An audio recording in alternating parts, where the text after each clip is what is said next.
Pollination या फिर pollinators भी हम उसको बोल रहे होते हैं। यहां तक की बात क्लियर हो गई।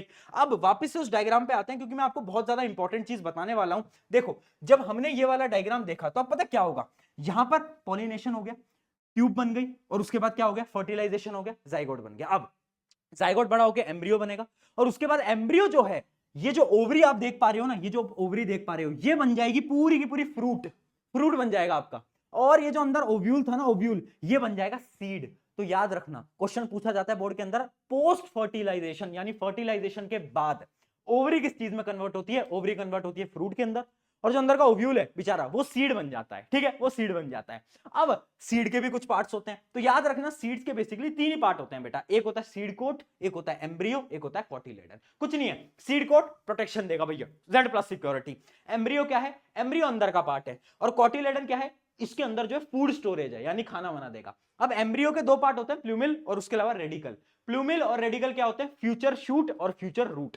यानी वो जो सीड है बड़ा होके पेड़ बनेगा ना, एक ऊपर जाएगा और रूट नीचे जाएंगी, तो ये प्लूमिल और रेडिकल वही है, फ्यूचर शूट और फ्यूचर रूट, बाकी कुछ नहीं है। ठीक है, बड़ा सिंपल सा है सीड के, और ज्यादा सवाल पूछे भी नहीं जाते। आई होप यहां तक की पूरी कहानी आपको समझ आ गई होगी कि एक जो प्लांट है आपका, उसके अंदर क्या क्या चीजें हैं, फ्लावर के अंदर कैसे आपके प्रोसेसेस हो रहे हैं। ठीक है, तो पॉलिनेटर्स तक मैंने आपको सारा का सारी चीजें बता दी हैं। चलिए अब बढ़ जाते हैं हमारे ह्यूमन रिप्रोडक्टिव सिस्टम की तरफ बढ़ जाते हैं, है ना, और स्टार्ट करते हैं हम किसके साथ, एक टॉपिक जो कि प्यूबर्टी। बेटा प्यूबर्टी क्या होता है, ध्यान से समझ लेना। प्यूबर्टी एक ऐसा पीरियड होता है लाइफ का जब मेल या फिर फीमेल दोनों के अंदर क्या होता है, जो आपके सेक्स सेल होते हैं वो बनना स्टार्ट हो जाते हैं, है ना, सेक्स सेल बनना स्टार्ट हो जाते हैं। उस जो टाइम है उसको हम बोलते हैं क्या, प्यूबर्टी। ठीक है, और क्या चेंजेस होते हैं गर्ल्स के अंदर और मेल के अंदर, दोनों के अंदर बहुत सारे चेंजेस होते हैं, जैसे बॉडी हेयर्स ग्रो करने लग जाते हैं, बहुत सारे हार्मोन्स ग्रो करने लग जाते हैं, ऐसे बहुत सारे अलग अलग प्रकार के चेंजेस होते हैं जैसे ही प्यूबर्टी आपकी हिट होती है। ठीक है, अब बात करते हैं, देखो एक चीज समझ लो,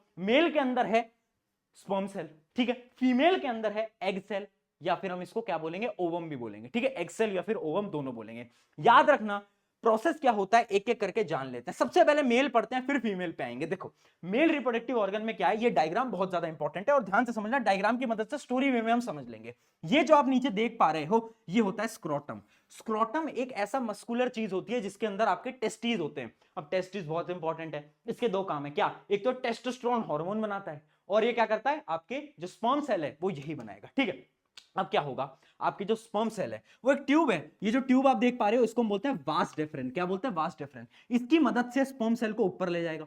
अब जैसे ही ऊपर ले जाएगा तो दो गुंडे बैठे होंगे। कौन है दो गुंडे, दो गुंडों का नाम है, एक तो है आपका सेमिनल वेसिकल और एक है आपका प्रोस्टेट ग्लैंड। अब ये दोनों गुंडे बोलते हैं हम आपकी मदद करेंगे। हमने पूछा कैसे मदद करोगे, तो ये कुछ लिक्विड सब्सटेंस दे देते हैं जो कि स्पर्म सेल में मिल जाता है। अब उससे क्या होता है, उससे बहुत कुछ होता है, ध्यान से रखना, ये कुछ ऐसी चीजों को ऐड करते हैं जिसकी मदद से क्या होता है, आपके स्पर्म सेल को नरिशमेंट मिल जाता है और बहुत इजीली वो ट्रेवल कर पाता है। और अब ये जो आपका स्पर्म सेल था ये मिलजुल के बन जाता है सीमेन। क्या बन जाता है बेटा, सीमेन। ठीक है, अब ये बन चुका है सीमेन। अब ये क्या होता है, आपका स्पर्म सेल आगे आता है, और ये जो आप देख पा रहे हो यूरेथ्रा, और ये आपका पीनस है, और ये यूरेथ्रा है। यूरेथ्रा की मदद से क्या होता है, आपका जो सीमेन है वो बाहर चला जाता है। ठीक है, तो मेल का तो पूरा का पूरा ये पार्ट था, है ना। अब एक चीज याद रखना, स्क्रोटम की एक चीज याद रखना कि जो ये जो आप स्क्रोटम देख पा रहे हो, ये बॉडी के आउटर पार्ट में क्यों होता है, क्वेश्चन पूछा जाता है। क्योंकि पहली चीज, एक तो ये क्या करता है, स्पर्म प्रोडक्शन को रेगुलेट करता है ना, स्पर्म प्रोडक्शन को, क्योंकि इसका जो टेम्परेचर है ना बेटा, वो बॉडी से डिफरेंट रहना चाहिए, है ना। जो स्पर्म प्रोडक्शन के लिए जो टेम्परेचर है ना वो थोड़ा अलग होना चाहिए। इस वजह से आपका ये जो स्क्रोटम है ये बाहर होता है बॉडी के। ठीक है, ये एक इंपॉर्टेंट फीचर है। आई होप यहां तक आपको समझ आ गया होगा। Scrotum, testis, vas deferens, seminal vesicle, prostate gland, और आपका क्या है, यूरेथ्रा पेनिस। ये डायग्राम बहुत इंपॉर्टेंट है, इसको आपको याद रखना है। ठीक है, चलिए बेटा अब बढ़ जाते हैं आगे फटाफट से। अब देखते हैं क्या कि प्रोसेस होता क्या है। तो उसके लिए आपको एक बार फीमेल और बता देता हूं, फिर आपको रिप्रोडक्शन बता दूंगा। देखो अब ये फीमेल है, ये आप देख पा रहे हो वेजाइना है, ये जो बीच में आप देख पा रहे हो ये है क्या, सिर्विक्स। अब देखना बेटा, ये बीच में क्या है, यूट्रस, है ना। तो अब ये जो यूट्रस और वेजाइना को जो सेपरेट करता है ना बीच से, इसको हम बोलते हैं क्या, सर्विक्स। अब देखना, इसमें जो ट्यूब लाइक स्ट्रक्चर है जिसको हम बोलते हैं फेलोपियन ट्यूब, और फेलोपियन ट्यूब के एंड में है ओवरी। ये क्या है, ओवरी। ओवरी क्या करेगी, फीमेल गैमेट यानी ओवम को रिलीज करेगी, है ना। किसको, ओवम को या फिर एग सेल को रिलीज करती है। ठीक है, अब देखना बेटा होगा क्या, स्पर्म सेल जो है वो आएगा, यहां से अंदर जाएगा, और स्पर्म सेल बेचारा जाते जाते जाते जाते जाते फेलोपियन ट्यूब में जाएगा। और अगर यहां पर ओवरी ओवरी ने एग को रिलीज कर रखा होगा, तो स्पर्म सेल और जो फीमेल सेल है वो दोनों क्या कर जाएंगे, फर्टिलाइज कर जाएंगे। तो साइट ऑफ फर्टिलाइजेशन क्या है, एमसीक्यू के अंदर क्वेश्चन आता है, फैलोपियन ट्यूब। फैलोपियन ट्यूब के अंदर क्या होता है, फर्टिलाइजेशन होता है। उसके बाद क्या होगा, आपका जाइगोट बन जाएगा। अब जो जाइगोट है वो बाहर की तरफ आएगा और वो यहां पर आकर इंप्लांट हो जाएगा, है ना, यहां पर आकर क्या हो जाएगा, इंप्लांट हो जाएगा। और इस प्रोसेस को हम बोलते हैं इम्प्लांटेशन। इस प्रोसेस को हम क्या बोलते हैं बेटा, इस प्रोसेस को हम पूरे के पूरे बोल रहे होते हैं इम्प्लांटेशन। यानी आपका आया जाइगोट और यहां पर आके इंप्लांट हो गया। अब जैसे ही फीमेल के अंदर, याद रखना, जैसे ही ओवरीज एग को रिलीज करती है ना, तो ये जो आप देख पा रहे हैं यूट्रस, ये अपनी वॉल्स को थिक कर लेती है, अपनी वॉल्स को क्या कर लेती है बेटा, थिक कर लेती है ना, एक वॉल बना लेती है अपने अराउंड, जिसको हम बोलते हैं एंडोमेट्रियम। अब उस वॉल का काम क्या है, उस वॉल का काम होता है कि अगर जाइगोट आएगा तो जाइगोट को भाई अच्छी जगह तो मिलनी चाहिए बैठने की, मेहमान आते हैं तो घर पे सोफा वोफा लगाते हैं ना, कि भाई अच्छी जगह मिलनी चाहिए, अच्छी तरीके से वो यहाँ पर रह पाए। तो इस वजह से वो अपनी वॉल्स को क्या कर लेती है, थिक कर लेती है यूट्रस, ठीक है। अब ये जाइगोट यहां पर आ जाता है, फिर जाइगोट धीरे धीरे एम्ब्रियो बनता है, एम्ब्रियो फीटस बनता है, और फीटस क्या बन जाता है, न्यू बॉर्न बेबी के अंदर कन्वर्ट हो जाता है। तो ये आपकी पूरी की पूरी कहानी होती है। बट ये कहानी अभी तक खत्म नहीं हुई है, कुछ और प्रोसेसेस हैं जो कि आपको याद रखने हैं। सबसे पहली चीज, इंप्लांटेशन क्या होता है, मैं आपको ऑलरेडी बता चुका हूं। देखना, attachment of growing embryo to endometrium, यानी वो जो वॉल थी ना, मैंने आपको बताया एंडोमेट्रियम कहां पर, यूट्रस में। यूट्रस की वॉल में जाइगोट आता है एम्ब्रियो बन के और वो अटैच हो जाता है, तो उस प्रोसेस को हम क्या बोलते हैं, इंप्लांटेशन बोलते हैं, ठीक है। अब देखना बेटा, बहुत ज्यादा इंपॉर्टेंट चीज जो मैं आपको बताने जा रहा हूं वो है प्लेसेंटा। ये बहुत इंपॉर्टेंट है, डबल स्टार मार्क कर लेना। अब भैया फीटस बन रहा है, तो फीटस को न्यूट्रिशन कैसे मिल रहा है, बेबी बड़ा हो रहा है, न्यूट्रिशन कैसे मिल रहा है, वो मिल रहा है उसे प्लेसेंटा की मदद से। प्लेसेंटा तुम जोमेटो स्विगी के नाम से सीख सकते हो, जैसे जोमेटो स्विगी क्या करते हैं, फूड को डिलीवर करते हैं ना, प्लेसेंटा भी वही करेगा। मदर के ब्लड से फूड और मिनरल्स को क्या करेगा, बेबी तक पहुंचाएगा, यानी एम्ब्रियो तक पहुंचाएगा, ठीक है। और जितना भी वेस्ट पार्टिकल होगा एम्ब्रियो क्या, वो मदर तक पहुंचाएगा, है ना। तो ये एक तरीके से स्विगी जोमेटो की तरह कर रहा है, खाने को इधर उधर कर रहा होता है। तो याद रखना, प्लेसेंटा क्या होता है, स्पेशलाइज्ड टिश्यू होता है, जिसकी मदद से फूड और न्यूट्रिएंट्स आपके ग्रोइंग एम्ब्रियो को क्या कर पाते हैं, मिल पाते हैं, ठीक है। कैसे मिल पाते हैं, तो याद रखना, ये जो प्लेसेंटा होता है इसकी वॉल्स पे विलाय होते हैं। विलाय हमने पहले चैप्टर के अंदर लाइफ प्रोसेस के अंदर पढ़ा था, ठीक है। विलाय होते हैं, वो क्या करते हैं, वो लार्ज सरफेस एरिया देते हैं टू अब्जॉर्प्शन, है ना। तो जितना भी न्यूट्रिएंट्स आते हैं फीमेल की ब्लड के अंदर, जो आपकी मदर के ब्लड के अंदर, वो सारे के सारे न्यूट्रिएंट्स को अब्सॉर्ब करके वो क्या करता है, यहां पर भेज देता है। किसकी मदद से हो पा रहा है सारा काम, प्लेसेंटा की मदद से। तो याद रखना, ऑक्सीजन वगैरह जितनी भी चीजों की सप्लाई है कौन कर रहा है भैया, ये कर रहा है प्लेसेंटा। तो प्लेसेंटा की वजह से जो बेबी है वो बड़ा हो पाता है, फीटस के अंदर कन्वर्ट होता है और फिर फाइनली बेबी के अंदर बन पाता है, ठीक है। अब अगली बात करते हैं मेंस्ट्रुएशन साइकिल के बारे में। मेंस्ट्रुअल साइकिल, देखो मेंस्ट्रुअल साइकिल क्या होती है, देखना बेसिकली एक चीज मैंने आपको बताई, हर मंथ, याद रखना एवरी मंथ क्या होता है, जो फीमेल ओवरी है वो एग को प्रोड्यूस करती है। अब क्या हुआ, दो कंडीशन है, जैसे ही समझना, जैसे ही एग को रिलीज करा तो भाई जो यूट्रस थी वो तो खुश हो गई, यूट्रस ने बोला कि हम तो अपनी वॉल्स को थिक कर लेते हैं, क्योंकि मेहमान आएंगे तो सोफे पे तो बैठाना पड़ेगा, तो एंड्रोमेट्रियम थिक हो जाती है। अब क्या होता है भैया, दो कंडीशन बनती हैं, या तो स्पर्म सेल आ जाए और फर्टिलाइजेशन आज हो जाए, या तो फर्टिलाइजेशन हो जाए तो भैया जाइगोट आएगा और वो सोफे पे बैठ जाएगा। बट एक ऐसी भी तो कंडीशन बन सकती है कि क्या होगा, फर्टिलाइजेशन नहीं होगा।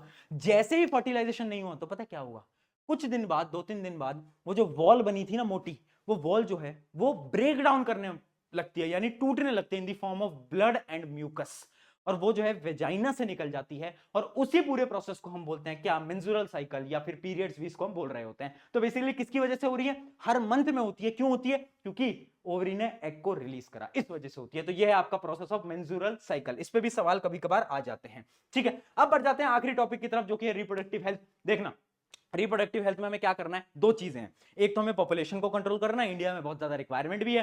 दूसरी चीज, हमें एसटीडीज से बचना है, यानी सेक्सुअली ट्रांसमिटेड डिसीज से बचना है। ये दो काम हमें करके देना है, ठीक है। तो पहली चीज देखते हैं कि एसटीडीज कौन से होते हैं। नाम याद रखना, दो टाइप के एसटीडीज होते हैं, एक होते हैं जो कि बैक्टीरिया से फैलते हैं, एक वो होते हैं जो कि वायरस से फैलते हैं। नाम याद रखना, बस इतना कर लेना। पहली चीज, बैक्टीरिया के एग्जांपल है गोनोरिया और syphilis, gonorrhoea syphilis by the help of bacteria.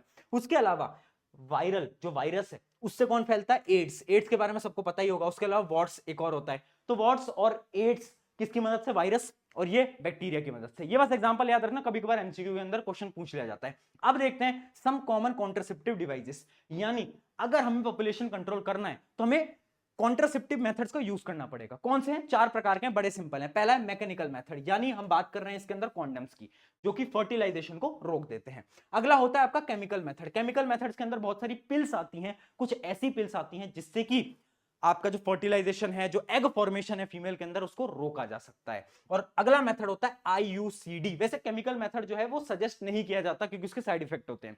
IUCD, IUCD क्या है? Intra uterine contraceptive devices. इसमें क्या होता है? सर्जरी के थ्रू एक कॉपर टी होता है जो कि फीमेल के वेजाइना में इंसर्ट किया जाता है, यानी सर्जरी के थ्रू। अब होता क्या है? स्पर्म सेल जाता है, स्पर्म सेल को कहां जाना था? फेलोपियन ट्यूब में, बट वो रुक जाता है। क्यों? क्योंकि वहां पर उसकी रुकावट में कॉपर टी। तो जैसे ही स्पर्म सेल गया, अब वो रुक गया यहां पर, अब वो आगे नहीं बढ़ पा रहा। अब जब वो आगे नहीं बढ़ पा रहा तो क्या फर्टिलाइजेशन होगा? बिल्कुल नहीं होगा। लास्ट देखते हैं सर्जिकल मेथड। 2 टाइप के सर्जिकल मेथड होते हैं। एक होता है वेसिक्टोमी, जो कि मेल के अंदर होता है। इसके अंदर क्या होता है? जो आपका वास डिफरेंट होता है, मैंने बताया था ना, ट्यूब होती है वास डिफरेंट, उसको कट करके टाई अप कर दिया जाता है। उससे क्या होता है? स्पर्म ही नहीं आता, है ना। सिमिलरली ट्यूबेक्टोमी होता है किसके अंदर? फीमेल्स के अंदर। जिसमें क्या होता है आपका? जिसमें आपका जो हम फेलोपियन ट्यूब की बात कर रहे हैं, वो फेलोपियन ट्यूब को कट करते हैं, टाई कर देते हैं। अब उससे क्या होता है? कोई भी स्पर्म सेल आ ही नहीं सकता, है ना। कोई भी स्पर्म सेल नहीं आ सकता, ना ही ओवरी में से जो ओव्यूल है वो आगे आ जाएगा, कुछ भी नहीं हो सकता, ओवम भी आगे नहीं आ सकता, है ना। तो यानी वेसिक्टोमी किसके अंदर होता है? मेल के अंदर। ट्यूबेक्टोमी किसके अंदर होता है? आपके फीमेल के अंदर। इतना आपको याद रहना चाहिए। और यहां पर आपका चैप्टर हो गया समाप्त। फटाफट से बता दो कुछ इंपॉर्टेंट क्वेश्चन, जल्दी से बताना कमेंट के अंदर। 2 सवाल मैं आपसे पूछूंगा, एबीसीडी में से आंसर देना। पहला क्वेश्चन ये रहा आपकी स्क्रीन के ऊपर, जल्दी से कमेंट करके बताओ। और दूसरा क्वेश्चन ये रहा आपकी स्क्रीन की तरफ। अगर आपको चैप्टर पसंद आया अपने दोस्तों के साथ शेयर जरूर करना। शुक्रिया, मिलते हैं नेक्स्ट लेक्चर के अंदर।